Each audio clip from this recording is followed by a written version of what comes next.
Yo, it's time we separate the workers from the bosses. New year, new money, now that Trump is out of office. I'm due for a win, I done took all kind of losses. Catch me at the post office, mailing out the mama sauces. Yeah, simple supply and demand. Same ambition I had when I supplied them the grams. Look, I could sell it way better than I could tell it. You ain't gotta come and get it, cash at me and I could What's up, y'all? It's RaeROQ from RaeROQ Magazine, and we are here with Bones Brigante. What up? What's going on, man? Regular, chilling. Yeah. How are you? I'm good. So, let's start off from the beginning, right? How about we start with some shots? All right, let's do that. Since we in the spot, let's get the shots going. Get the juices flowing, you know what I mean? And really get into this, man. You gonna tell them how we know each other? So, this is my cousin. It's my cousin, yeah. You know what I'm saying? This is family, so from my dad's side of the family. So you know. Yeah. Only one that could get me out on a Monday, man. Only for the family. That's the only reason we doing this right now. Basically. You know what I'm saying? So it's been like a family affair. You said, and I was one of your first interviews. One of your very first interviews. This was like back in 2010? Yeah, it was a while ago. 2010. Yeah. So we've been doing what we've been doing for like a minute. Right. Shots on deck. All right. So yo, anytime you come to the vibes, you know what I'm saying? The first thing you gotta do to get right, parasite killer. You know what I'm saying? And your immune booster, lime and ginger, man. All right. You got the doctor's office all day. All right, perfect. Right. You know what I'm saying? You know the vibes come get right. Big. All right. So toast to this. Toast. All right.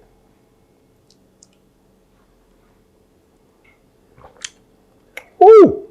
Right. Yeah.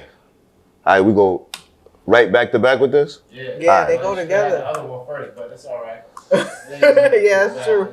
Yeah, I should have said that one for last because I kind of like that. Which was that? That's a lime and ginger. Lime and ginger. Immune booster. All right, let's do this one more time. All right. All right. Is that the COVID killer? Yo, both of them, yeah. That's a COVID killer. Yeah. Right. Yeah. What you need a booster shot when you got that? That's right. Right. Like, honestly, I felt sick, had a little cold, came in, got like 4 or 5 of those. Right. Opened you right up. Yeah. I like that. I don't have no cold. Yeah, I like that. All right, let's get into this. Yes.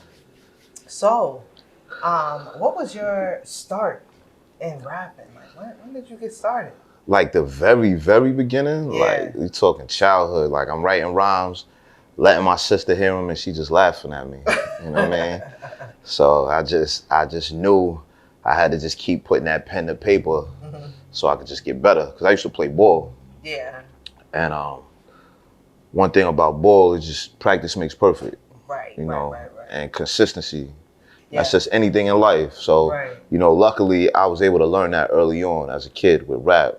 So I was terrible when I first started. Like I wasn't good. I wasn't a freak of nature. Like I said, my sister ran out the room laughing. And I just kept at it. I kept at it, kept writing, and I got better. You know, when I was coming up, you had like Crisscross and Another Bad Creation, like them kid groups. Right, yeah. But I never wanted to sound like that. I wanted to sound like a grown man. Like when I heard like Big and Hove, and I'm even if you going as far back as like Big Daddy Kane and KRS, I wanted to sound like that. I didn't want to sound like, or even like the kids groups, like you had like Illegal, and the Youngsters. They sounded like men. They talked like how men talk. I didn't want to do the kiddie shit, so I just stayed at it. I knew I had time because I started so early. I knew I had time, and I just kept at it, stayed consistent. And then, you know, the first time a lot of people see me was on 106. So. Right. So, yeah, you were like a 106 Freestyle Friday champion. You won multiple battles. How many battles? I won 7 times on there. Wow. So, what was that like for you going from just, you know, being regular, I'm not going to say his name, even though I know his name, regular Bones, to Bones Brigante? Like, what was that like for you? It was a gift and a curse because it was so instantaneous. Right. You know, just like I said, me understanding the grind and the process, and it was just like one day I'm at work and then the next day I'm on television. It wasn't like Yeah. like, you know, there's like, even when dudes get signed, there's like a grooming process. Like, yo, before you get your video, you gotta go do these shows. Right. And you gotta do, you know, these little small talent shows, like who's coming up. I'm kind of showing my age, but like they used to have dudes like skating rinks. They used to have tours of skating rinks, you know what I'm saying? And then before you know, well, made known to the public, you had like a grooming process. My grooming process I did on my own, and then I just was on television. So like I said, it was a gift and a curse because the fame and everything came real fast.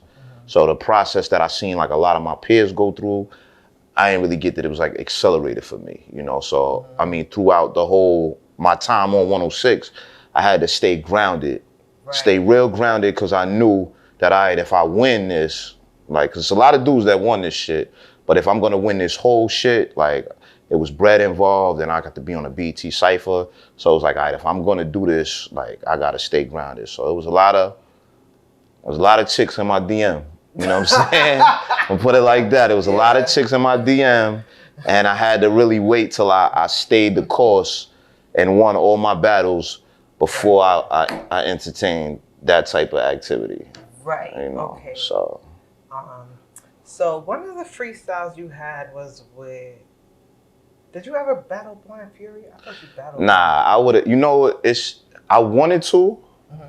Because what happened was he came after me. He came a year after me. You battled Agent Orange. Yeah. Okay. Yeah, I battled the Agent Orange kid. But I wanted to battle Blind Fury because like 106 was like rock star treatment. Like that's what I said. It wasn't like I know what it's like to be at a talent show and do good, and it's like, oh, you was nice, and then you go home back to your regular life. Yeah. But 106 was like, I'm walking up to the line, it's girls outside waiting for me and shit like that. Then I go in and like Alicia Keys might be there, but everybody want to see me battle. Like, that's crazy. Yeah. So then it's like, when Blind Fury came, all that shit was gone for me. So I still had my notoriety outside of that, but that television shit is just something different, especially then. So it was like, I wanted to battle him. I'm like, yo, like man, y'all giving him all this, like, I didn't even think he was that good. Like, so I was like, yo, I wanted to battle. I kept telling the people, and they were saying at some point they didn't have a problem setting it up, but I wanted to battle him. But I'm kind of glad they didn't, because what I would have did to that boy, like, everybody's so sensitive now with cancel culture. I would have, like, somebody would have been like, my cousin's handicapped, you can't say that about him. So, you know, yeah, I wanted to though. I definitely wanted to battle him. And I know you wild. You don't Nah, I wasn't going. Nah, it was going to be bad for him. It was going to go viral, and it was going to be like, yo, why was he talking about this dude? Like, but like I said, like he had my spot, so I wanted my spot back. Do you think you would ever like entertain a battle with him now? Nah, that shit came and went. Yeah, I'm on the bigger and better things. You know what I mean? Okay. Yeah, that's over. I remember because he was one of my very first interviews. Right. In like 2010. Right. That was the year I won 106. Right. That was the year I won it. And he had his belt on and everything, right? They used to make me wear that shit everywhere. I hated that shit. Like. But what was I gonna say about that? So, do you think that battle rap is?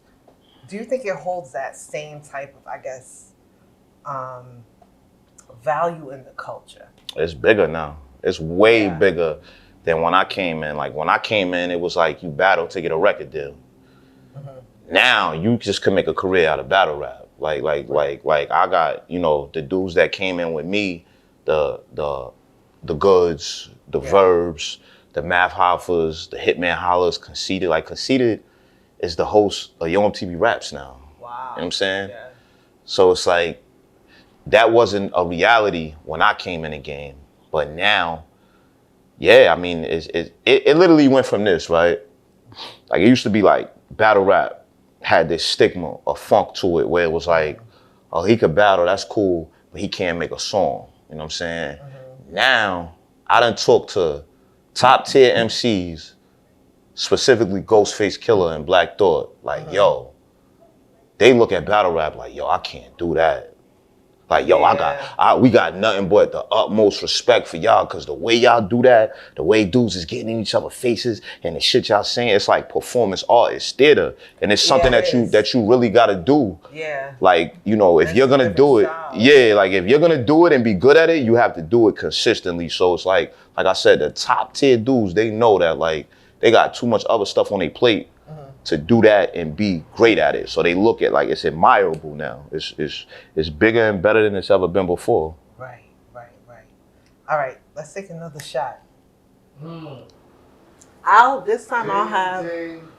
have Bruce Leroy, and you can surprise me. Yeah, surprise me. I like the sound of that Bruce Leroy though. Yeah, I'm rocking with that. Let's get that glow. Yeah, facts. Get that glow. Facts. It's one of my favorite movies. That's a classic right there. You know. Yo, Bruce Leroy right here, man. So what's that Bruce Leroy about? Bruce Leroy, just like you know, you get that glow, got that energy in your back, man. Strengthen your spine, B. That's the most important thing in your body. You know what I'm saying? You gotta have a good, very strong vertebrae, B. Facts. Shit is fucked up, B. Facts. Right. You know what I'm saying? Bruce Leroy. Bruce Leroy. I liked this last time I had. I was like, this is good. All right. Shout out to Natural Vibes, bringing the natural vibes to Jersey, man. Right. I love to see it, man. It's usually only in New York. Right. They brought it here.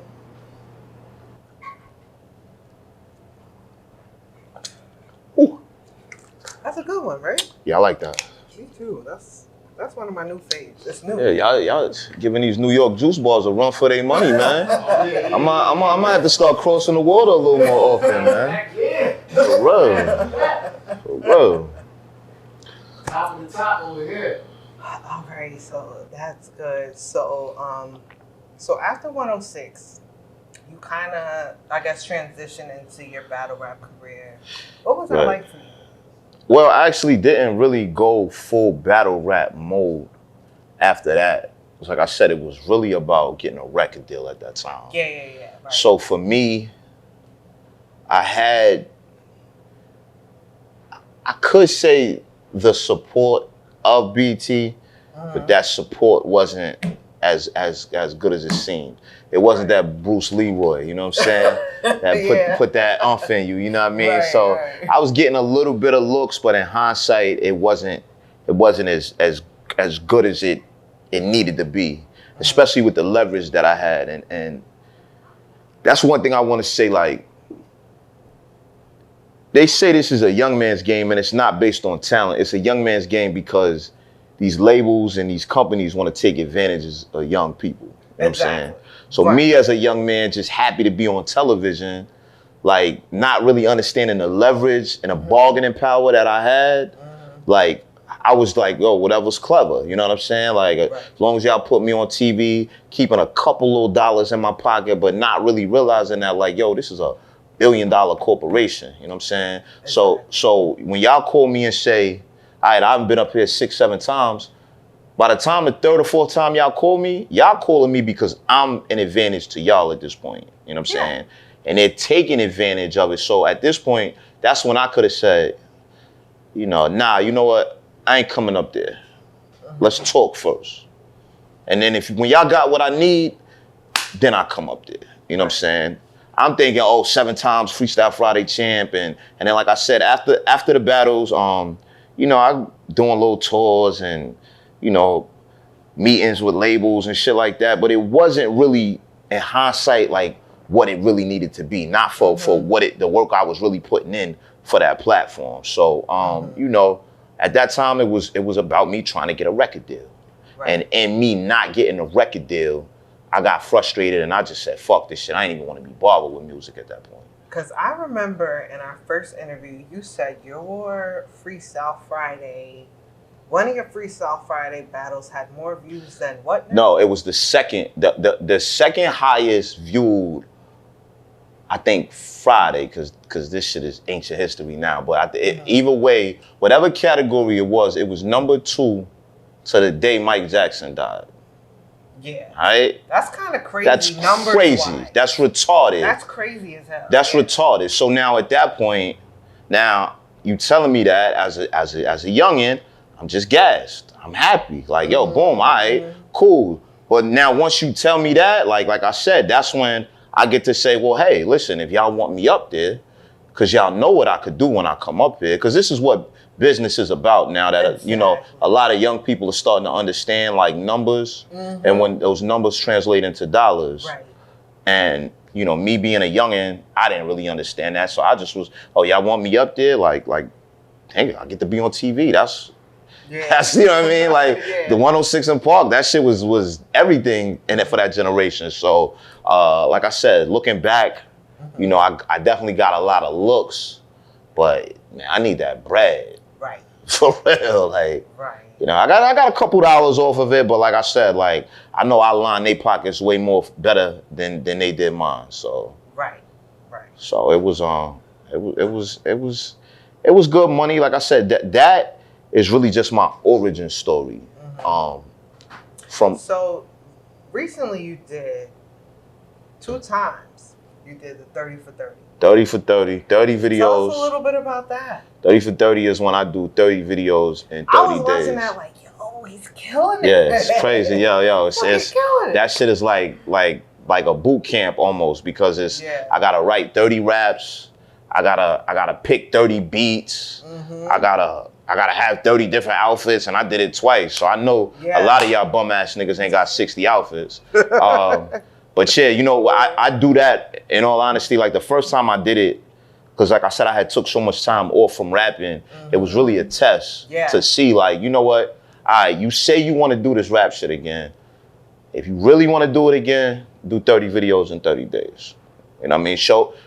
Prove to yourself and prove to your peers that, you know, you still got some go in you, because it's not easy to stop doing this shit and start doing it again. It's not like that shit. The best way to do it is just to do it consistently. Keep your pen sharp, because that's how you, like, the times change so much. You know, like right now, we got drill music, like, what we doing? Oh, shit. Because my man, I like my man was just talking right there. So I had to interject it and put some extra battery in that back right there. I appreciate that. You're going to have some marrow and a gorilla gong right there. Gorilla man, gong. that's my favorite. That's for the females right there. So, which one is your favorite? Talking that talk right there. Yo. Tune in. Facts. I mean, they're both Mr. Marrow, that's that tiger bone, and this is that, you know. So which one is yours? Your favorite? That's that tiger bone right there. This is the tiger. The Marrow is the tiger. All right, so I'm gonna go with that. Gigi is that's the ginger. That's the shit that's it now here, boy. So they're both my favorite, honestly. All right, I'm not gonna lie. We're going. Yo, New York. Yo. Y'all giving New York a run for their money, man. Man. Nothing on this over here. Right. New Jersey, Bergen County. That's right. Benjamin County. Hold up. You know what I'm saying? Yo. Ooh. Yeah. So like. Right. I did the 30 for 30. It was really a test. To see if I could do it and get my pen back sharp and going. So after I did that, the first one, I hit the ground running. I did 30 for 30. I got the call from Sway. Yeah, you definitely need that. See what I'm saying? And I ain't even no rookie. A lot of y'all dudes come in here, you know what I mean? You gotta. Yeah, you've been on Sway a couple So times. I did Sway like on like 12 hours notice. They called me because I called them. Like I said, now this is what I understand about leverage. Because I called them when I had the 30 for 30 and I was like, yo, can I come up there and promote my 30 for 30? And they was like, we'll let you know. And then I just I never got the call. Now I finished the 30 for 30. And they called me, yo, can you come up here? Say less. I'm up there 12 hours. Like not even, they called me at like 9 o'clock at night, and Sway, it's called Sway in the morning. Sway be having you up there rapping at 7 in the fucking morning. You know what I'm saying? For real. Like you out there rapping, but I come from that school of let me hear something when you just got the bars ready. So I go up there, body it. So then he brings me back for the Doomsday Cypher. That's whoever did the best, come back at the end of the year. Then I battle Ines and Philly. after that, you know what I mean? And but you from Philly. I ain't from there, I just get it done there, man. That's what that was about.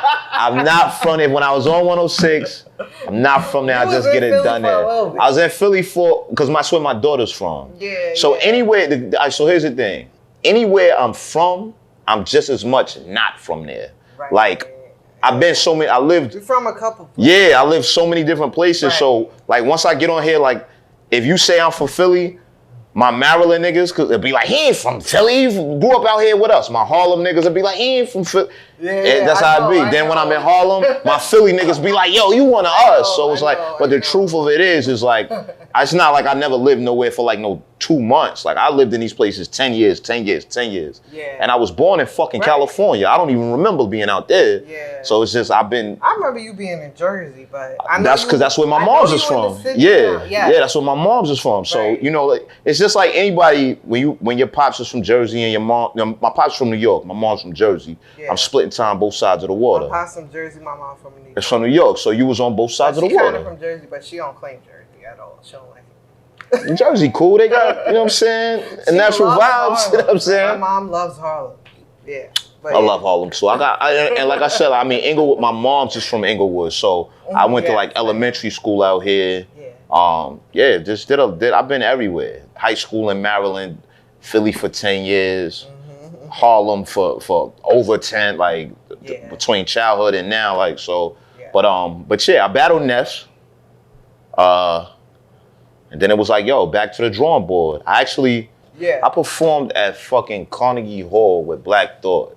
And I mean, he had a 3-day master class where he picked like 9 MCs and we got a chance to perform. And the crazy part is when I'm there, you know, I'm performing at Carnegie Hall with Black Thought, who's in my top 5, one of my favorite rappers of all time. You lived in Philly for a minute. And it's because this is... So, like, Black Thought is like one of the top Philly... Man, not even Philly. He's one of the best rappers in the world. Worldwide. You know what I'm saying? And he hand-selected me for that. But when I go there, he's asking me, like, yo, bro, like, when you going to battle?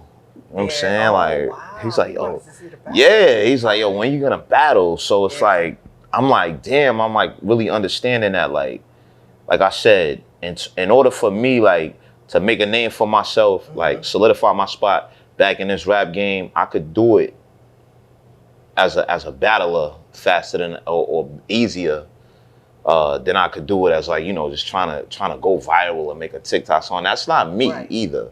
So that's something that I decided in the last few months that I wanted to focus on, is just getting back to battling. And my goal is like, it's having. That's your start. That's my origin story. You're like, to me, being a consumer of hip hop since I was like a little child, cause like my dad is like, I don't know, he could tell you about my dad. Oh yeah, we're gonna get into Uncle Spank, man. That's my guy. But like just me being into hip hop from a young age, I know how like battling and like you know, like being signed to label, like it's different. Like it's totally different. The rhythm, it's totally different. The whole vibe, the whole mindset you gotta go into with battling is completely different from I guess a signed artist. Yeah, battling is like the best way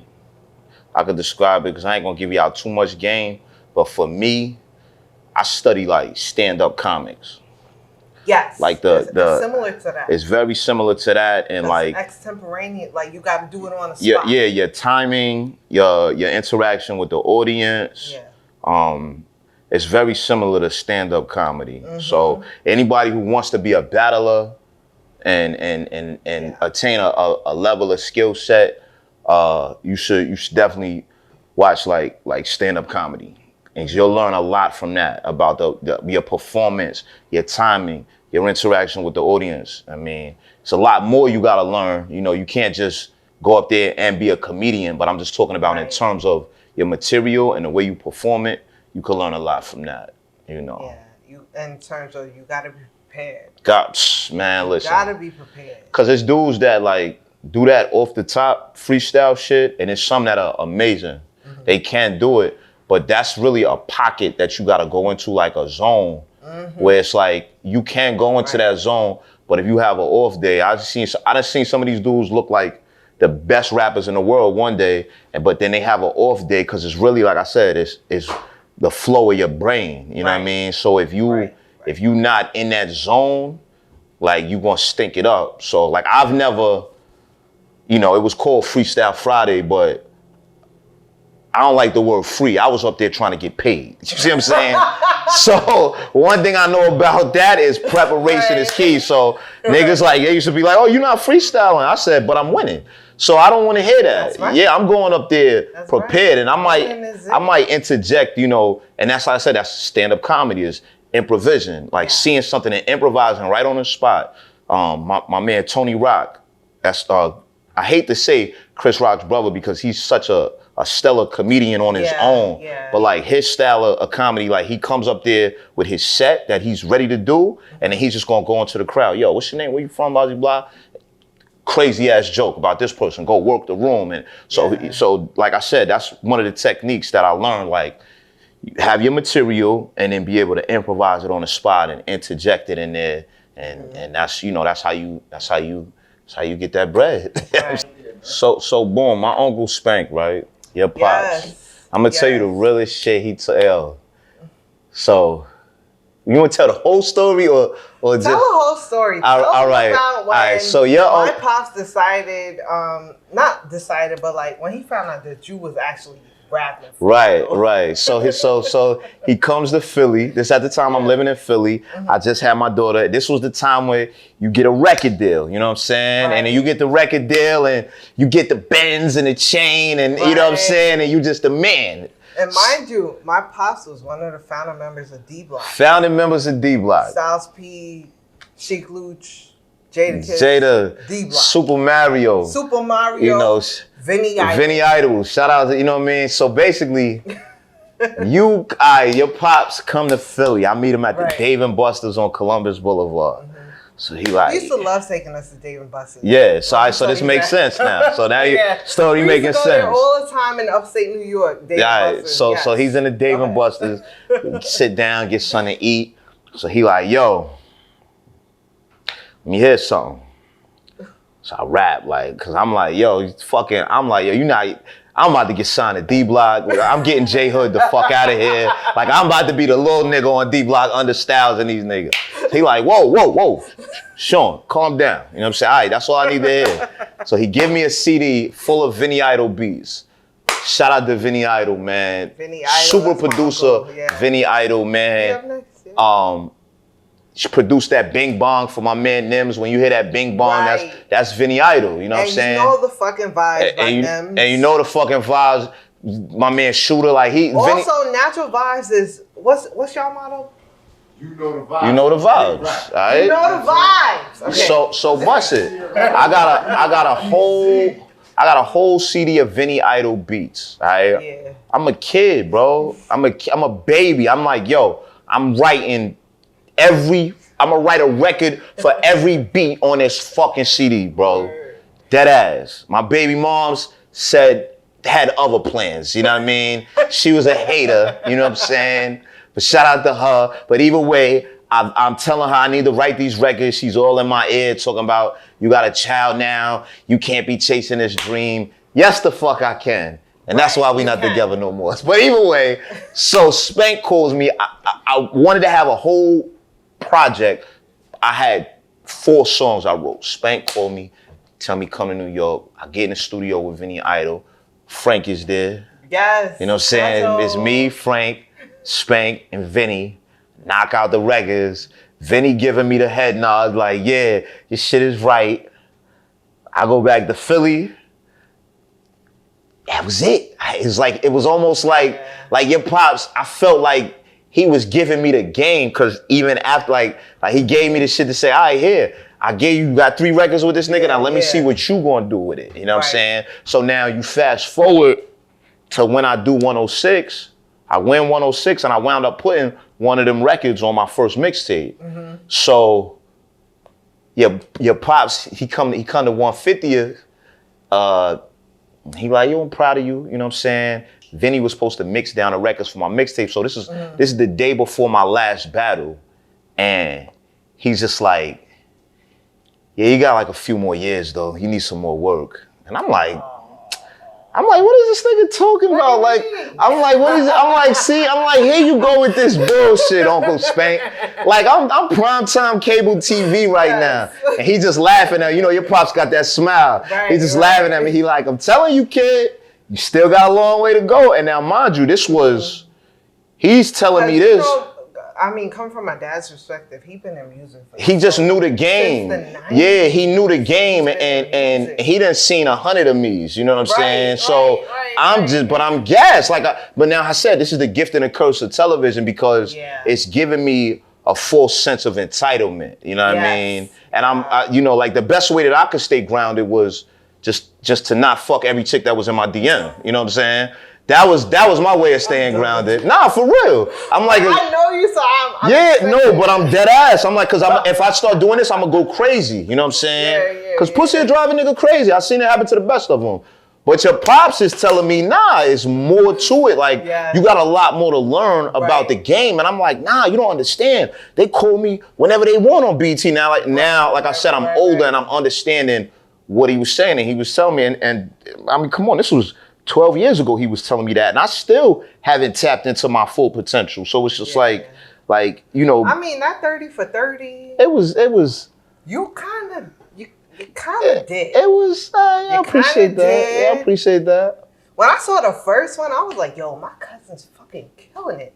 What is he doing? Yeah. This nigga was like 30-piece nuggets. I was like, this nigga's wild. 30-piece nugget, yeah. 30 videos in 30 days. That shit is work. That shit, thank you. I appreciate it. It was like, you know, your freestyle, like, on point. Right. On point. Right. So I saw the way I saw that, because like I said, I had took so much time away from the rap. I'm like, damn, what do I do? Do I put out a project? Do I battle? Like, do I try to go viral? Like, what I just punch a nigga in the face and let my song play in the background? Like, that's literally how these niggas be getting on nowadays. Yeah, but I said to myself, all right, you were the freestyle champion, so niggas know you for freestyling. So give these niggas 30 freestyles in 30 days, you know what I'm saying? And that's also like, did it twice. And then, you know, now everything is the algorithm. So it's really how you catch it. So, you know, like the second time I did it, like because the way I do it, like I try to prepare for it as much as I can, but like say like you never know if you was watching the BMF when they had when the dude was singing the "You Can't Stop the Rain," when he killed the dude. So I'm like, all right, boom, cool. I catch that beat, the Shaq "You Can't Stop the Rain," I rap over that, and that's just how you catch the algorithm. You know what I'm saying? Because everybody's talking about it, so once it pops up, it'll do a little more numbers. But yeah, that's what it was about. I said, all right, this is what people like me for and what they know me for. So let me show them that I could really still do this at a high level. And I just still feel like it's higher levels that I could break through. And that's what I'm trying to attain. You know what I'm saying? I'm dealing with a little setback right now. Got the torn Achilles, but hey, Klay Thompson had a torn Achilles, and he just became a 4-time champion. So, I mean, I guess I'm in good company. Yeah. So what are some of your goals? My goals are to solidify a respectable battle rap career. And I honestly, even though you can still do that, I still can, and because I honestly don't feel like it's not that what I did, like the 106 shit. It's not that it doesn't count, but I'm treating it like it don't. Like I don't really. That shit was so long ago. I'm like I'm a whole new person. I'm a whole new person these days. So it's like, and I feel like back from that time, it feels like when I personally think about it, I feel like it feels like a lifetime. That shit is ancient history. Right. Like everything was different then. When I was on 106, it wasn't no Instagram. Right. It wasn't no TikTok. Yeah. It wasn't no Natural Vibes juice bar. You know what I'm saying? Right. It was a different time. So, you know, in order for me to really, you know, solidify my position in the landscape of things now, my goal is to have 20 battles in the next few years. So yeah, I went 7-0 on 106 in Park, but who gives a fuck? 106 in Park don't even exist no more. Right. So what's here now it's for the taking. You know what I'm saying? I kind of understand. Like I said, I understand like, you know, tapping into the algorithm and, you know, just what it takes to really be a star in this shit. Cause it's a lot of battle rappers, but it's not a lot of stars. So with you freestyling and everything like that, what kind of mentality or what kind of zone do you have to get in when you start to battle your opponent at that moment? I read a lot, stand-up comedy. I'm around a lot of good people. Keep your circle tight. Whether it's the women you're dealing with, your friends, even your family. Right. Because family be thinking they could just say and do whatever and you just supposed to chalk it up. Like, nah. I really try to tap into and stay into that zone. So yeah, it's just a matter of, you know, eating right, exercising, it's so much that like it's almost like, you know, hindsight is 20/20 and God bless my Uncle Spank, man. Like he told me, like, yo, he was basically telling me that day, you got so much more to learn about this life and yourself before you really break through. You know what I mean? And that's really what it's about, man. Like, you know, because especially nowadays, like you do shit right nowadays, like boom. Like say like my goal is like, yo, when I come back to this battle shit, like, and I get like in my tip top like form. And I'm talking about physically, mentally, everything. So now it's like, yo, you do the battle and like a company sees you're in shape. Right. So now they want to sponsor you. Yeah. A company sees I got a beard. Yo, send them some beard oil, give them some money. Company sees I always wear hats because they say I look young. But if I take this hat off, if I take this hat off, y'all really gonna see how old I am, all right? I mean, but then the company, they see I wear hats all the time. Yo, throw them some hats. And then the next thing you know, I got the money to bring my hairline back and go to Istanbul and get the surgery. You know what I'm saying? Like for real, you know what I mean? Got the money to fix my teeth. And then the next thing you know, I'm an inspiration to the kids in my neighborhood. Like, yo, he really did it. All right, yo, how did you do it? And I'm telling you, like, yo, you gotta really put that time in. Like my Uncle Spank told me, you gotta put that time in, bro. You cannot cheat this shit. It's no shortcuts. So, you know, that's my aim at this point. Like once I bounce back from this injury, yo, I swear to God, I'm going to hit the ground running full speed. Yo, like it's gonna as you should. Man, listen, full speed ahead. Right, as you should. What is one of the most important things that you feel that you've experienced? Being a father. Okay. Being a father is. Yeah, being a parent, yes. Is change you. Yeah, you know. Change you. My daughter will be 19 in a week.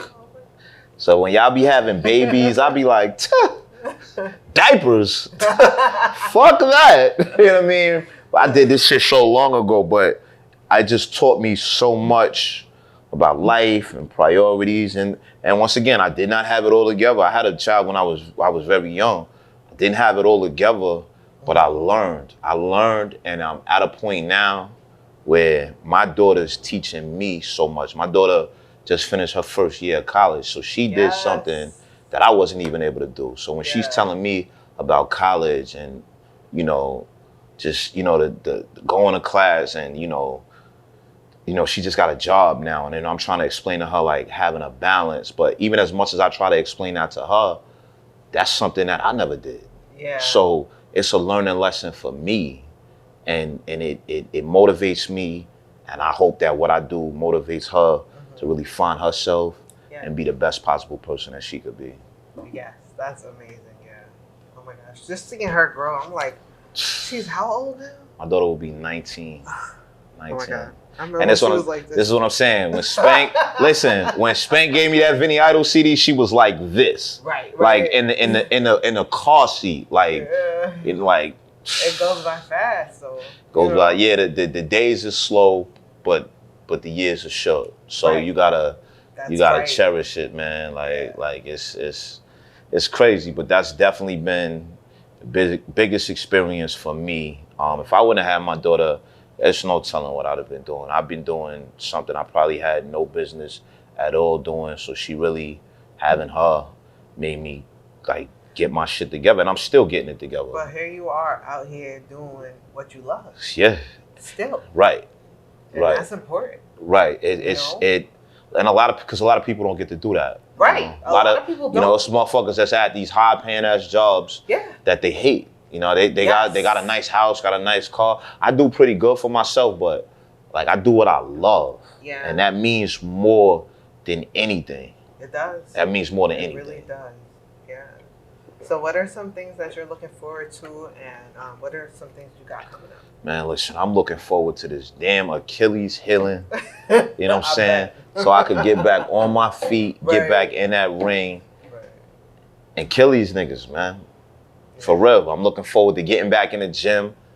So I could, like I said, when you in tip-top shape, man, that shit helps with your breathing, just everything, your mental. Just looking forward to getting back in the gym. I came in here, seen a pull-up bar. I'm like, man, get up there and do something.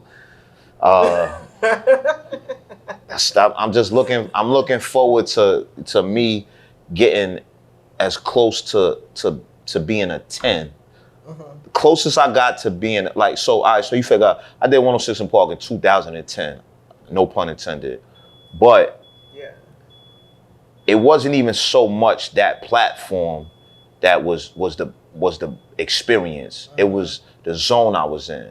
Right. So anything I ever did, the closest I ever got back to that zone was a 30 for 30. You know what I'm saying? Yeah. And I don't even, Which because was lit, this is what I'm saying, because that's a zone that I gotta be in. That's not, no, I mean, anybody who got some balls could do a quick freestyle. I know mad niggas that's nice. It's this consistency and how well you do it. You know, your presentation and all that. Yeah. So the closest I've ever been back to that is doing a 30 for 30. But like my 106 run, that shit was like from 2010. Because when I got up there, I was like, nah, fuck this. Like they gave me the keys to the building, I'm staying. So I did the battles. I came back and performed. I'm like, yo, I got a record. Can I come up there and perform it? Yeah, let me do it. Yo, I got a video. They like the record that I did.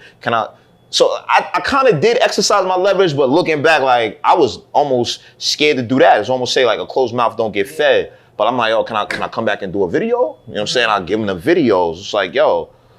So that was a zone I was in for 2 years straight. 2009, because I had to prepare. So from 2009 to 2012, I was in a different type of zone.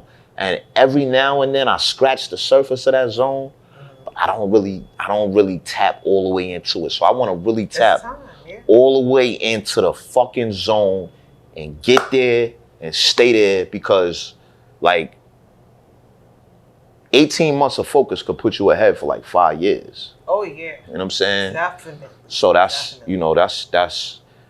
that's my aim. All right. Is there anything else you want to mention? Drink your alkaline water. You know what I mean? Don't just be coming in here drinking shots. That's another thing I wanted to tell you. My last episode, the last battle I did on 106, I went to the juice bar and I was like, yo, fuck them shots, nigga. I said, give me a cup of that shit, yo. I'm about to go do my last battle. I drank a fucking cup of Tiger Bomb. A cup of Tiger Bomb. And I'm not. I'm talking about, you know, like the red cup shits that we be drinking at the party. The bigger than this. Yeah. I say, yo, this is my last battle. I'm about to win $5,000. I'm about to fuck this white boy up. Like, yo, they got a white boy on BET. Like, what? I can't let this nigga win. Give me a cup of Tiger Bomb, yo. I'm gonna go in there, turn the fuck up. You know what I'm saying? But one thing I'm gonna tell you, these motherfucking shots will peel your shit backwards. So drink your alkaline water. But that's how much of a zone I was in, is I drank a cup of that shit and I just went up there and I was still doing the dance. You know what I'm saying? So yeah, drink your alkaline water. Wash your ass. So a lot of y'all niggas is dirty. You know what I'm saying? Use your deodorant. Don't just be spraying on cologne.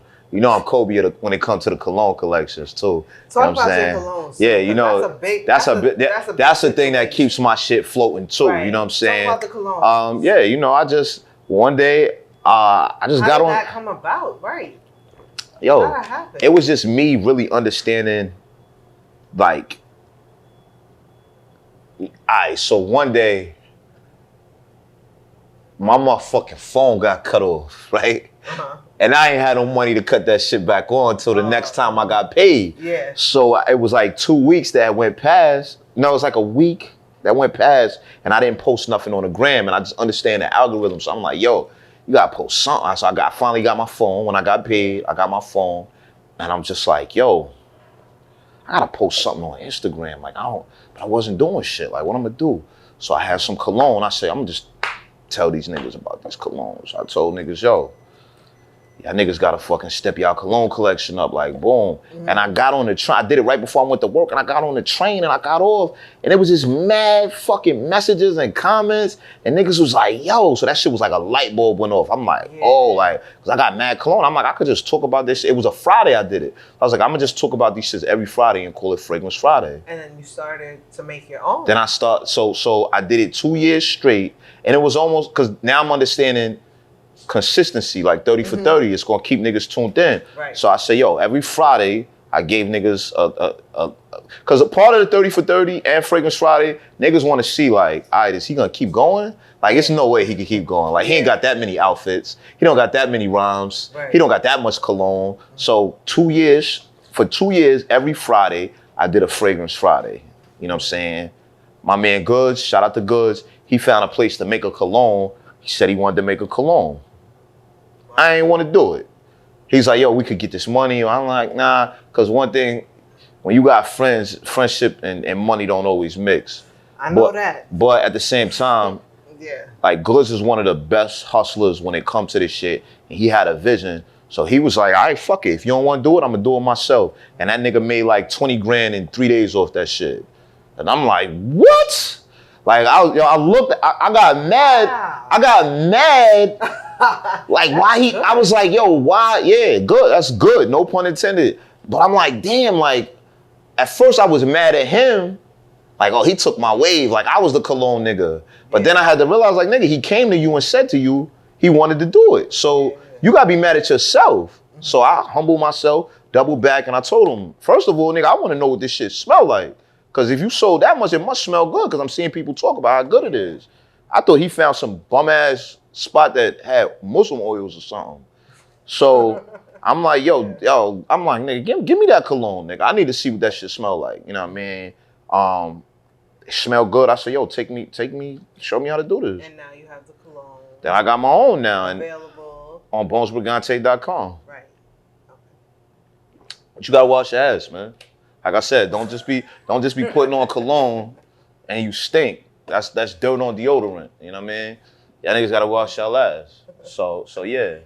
That was how that all came about, and I'm looking forward to taking that to the next level, the cologne content. I kind of, once I was doing the 30 for 30 the second time, I fell back on the Fragrance Friday, and I think I kind of want to transition that content to YouTube where I could actually monetize it, but I'm gonna have to change it.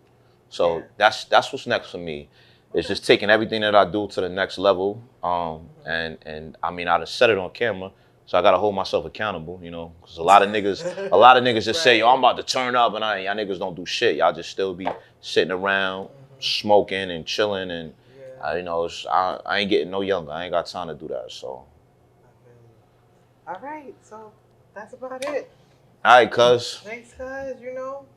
Anytime. See you in another 10 years for another interview. Right. We're gonna, you know what I'm saying? We're gonna keep the timeline right. Right.